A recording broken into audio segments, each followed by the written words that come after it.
America और Iran के बीच जारी तनाव एक बार फिर बढ़ता दिखाई दे रहा है।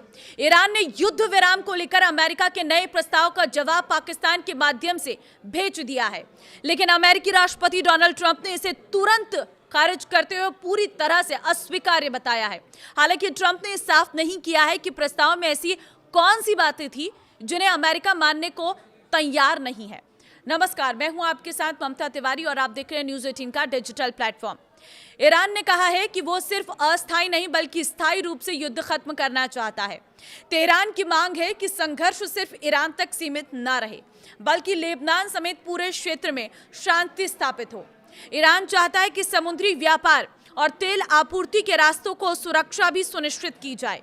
अमेरिका के प्रस्ताव में युद्ध समाप्त करने, रणनीतिक जलमार्ग हॉर्मुज को दोबारा खोलने और ईरान के परमाणु कार्यक्रम को सीमित रखने की शर्त शामिल थी।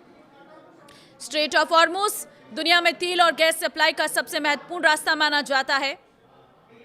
ट्रंप की धमकी और मुजतबा के निर्देश।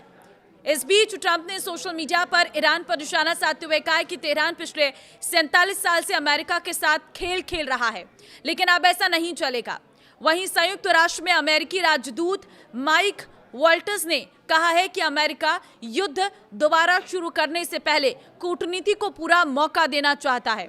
उधर ईरान के नए सर्वोच्च नेता मोजतबा खामेनेई ने युद्ध के बीच सेना के शीर्ष अधिकारियों के साथ बैठक की। सरकारी मीडिया के अनुसार उन्होंने दुश्मनों के खिलाफ कड़े और निर्णायक कदम जारी रखने के निर्देश दिए हैं और इसी दौरान खाड़ी क्षेत्र में ड्रोन हमलों ने तनाव और बढ़ा दिया है। कतर के पास एक जहाज में ड्रोन से आग लग गई है, जबकि संयुक्त अरब अमीरात और कुवैत ने अपने हवाई क्षेत्र में संदिग्ध ड्रोन देखे हैं। यूएई ने दावा किया है कि उसने 2 ड्रोन मार गिराया और इसके लिए ईरान को जिम्मेदार ठहराया। हालांकि किसी भी हमले में कोई हताहत नहीं हुआ है। कतर ने जहाज पर हमले को बेहद खतरनाक बताया और कहा कि इससे समुद्री व्यापार और जरूरी आपूर्ति को खतरा पैदा हो गया है। वहीं कुवैत की सेना ने भी ड्रोन गतिविधियों की पुष्टि की है, लेकिन ये नहीं बताया कि वे कहां से आए थे।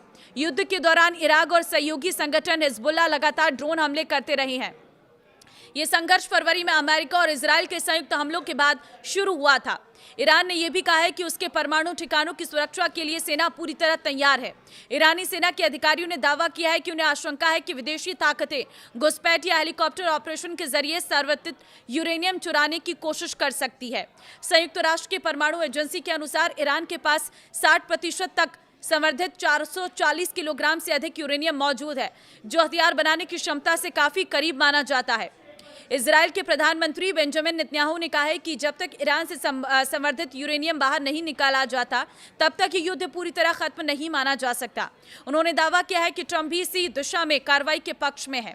इस बीच व्लादिमीर पुतिन ने कहा है कि रूस अब भी ईरान का संवर्धित यूरेनियम अपने यहाँ रखने के प्रस्ताव पर कायम है, ताकि समझौते का रास्ता निकाला जा सके।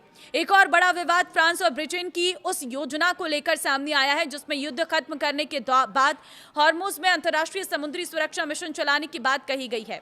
ईरान ने चेतावनी दी है कि अगर किसी विदेशी देश के जहाज अमेरिकी कार्रवाई में सहयोग करते हैं तो उसका तुरंत और कड़ा जवाब दिया जाएगा। फ्रांस के राष्ट्रपति इमैनुअल मैक्रों ने कहा है कि ये कोई सैन्य तैनाती नहीं होगी, बल्कि समुद्री व्यापार को सुरक्षित रखने के लिए अंतर्राष्ट्रीय मिशन होगा। पिछले एक सप्ताह में फारस की खाड़ी में कई जहाजों पर हमले हो चुके हैं। दक्षिण कोरिया ने भी खुलासा किया है कि उसका एक मालवाहक जहाज हॉर्मुज में विस्फोट और आग की चपेट में आया था। हालांकि अभी तक ये साफ नहीं हो पाया है कि इन हमलों के पीछे कौन है। आपको क्या लगता है? मुझे कमेंट में अपनी राय जरूर दें। इस वीडियो को शेयर कर दें ताकि सभी लोगों को पता चल सके कि युद्ध का अपडेट क्या है। नमस्कार।